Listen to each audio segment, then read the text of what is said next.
मध्य प्रदेश में कांग्रेस को एक बार फिर बड़ा झटका लगता हुआ दिखाई दे रहा है। मीनाक्षी नटराजन मध्य प्रदेश से कांग्रेस की राज्यसभा की उम्मीदवार, जिनका नामांकन रिटर्निंग ऑफिसर के द्वारा रद्द कर दिया गया था। एक और जहां कांग्रेस इस पूरी लड़ाई को लेकर पहले इलेक्शन कमीशन ऑफ इंडिया के पास गई और उसके बाद सुप्रीम कोर्ट। इस बीच इलेक्शन कमीशन की तरफ से एक बड़ा अपडेट आ गया है। आपको बता दें कि राजधानी भोपाल में रिटर्निंग ऑफिसर ने बीजेपी के तीनों प्रत्याशियों को विजयी घोषित कर दिया है और तीनों को जीत का प्रमाण पत्र भी दे दिया है, जिसकी पहली तस्वीर भी सामने आ गई है। विस्तार से इस रिपोर्ट में आपको हम बताएंगे। नमस्कार, आप देख रहे हैं एमपी तक और मैं हूं आपके साथ आकांक्षा ठाकुर। देखिए, पिछले 3 दिन मध्य प्रदेश में हाई वोल्टेज पॉलिटिकल ड्रामा देखने को मिला, जहां एक तरफ कांग्रेस की राज्यसभा प्रत्याशी मीनाक्षी नटराजन के चुनावी मैदान में उतरने के बाद बीजेपी ने अपने तीसरे उम्मीदवार महेश केवट को चुनावी मैदान में उतारा।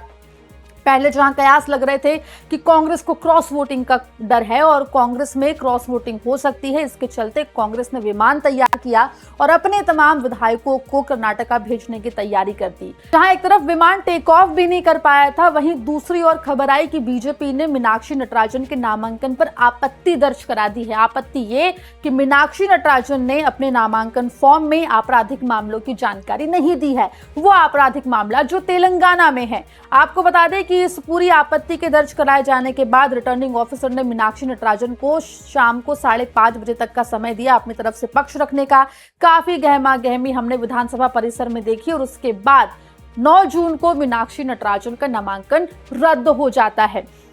इस पूरे प्रकरण के बाद जहां दिल्ली में इलेक्शन कमीशन ऑफ इंडिया के दफ्तर के बाहर केसी वेणुगोपाल, भूपेश बघेल, सचिन पायलट, तमाम नेताओं का जमावड़ा लगता है और वो इलेक्शन कमीशन से मिलने की मांग करते हैं। वहीं दूसरी ओर भोपाल में भी चुनाव आयोग के दफ्तर के बाहर जीतू पटवारी, उमंग सिंघार, दिग्विजय सिंह, कांतिलाल भूरिया, विक्रांत भूरिया, कमलेश्वर पटेल जो हैं वो धरना देते हुए दिखाई देते हैं।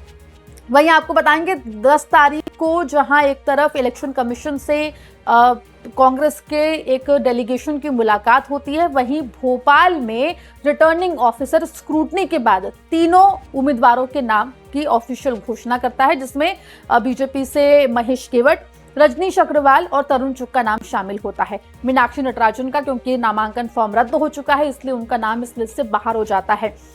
इस पूरे मामले पर इलेक्शन कमीशन से मांग करती है कांग्रेस की इलेक्शन कमीशन रिटर्निंग ऑफिसर के फैसले को बदले और मीनाक्षी नटराजन का जो नामांकन है उसको बहाल करे।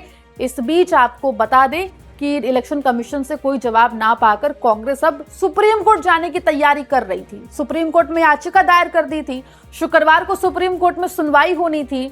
वहीं गुरुवार को 3 बजे तक का इंतजार इलेक्शन कमीशन की तरफ से किसी भी तरीके का जवाब आने का कर रही थी कांग्रेस।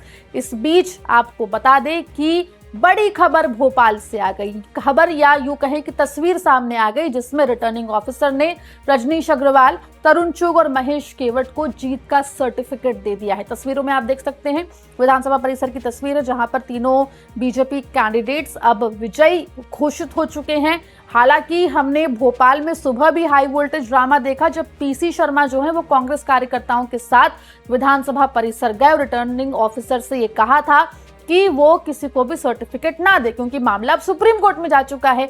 लेकिन इस बीच क्योंकि अब रिटर्निंग ऑफिसर के द्वारा तीनों प्रत्याशी जो बीजेपी के हैं, तरुण चुग, रजनीश अग्रवाल और महेश केवट को सर्टिफिकेट दे दिया गया है जीत का, तो अब तीनों राज्यसभा का ये जो इलेक्शन है बिना किसी वोटिंग के ही जीतते हुए दिखाई दे रहे हैं।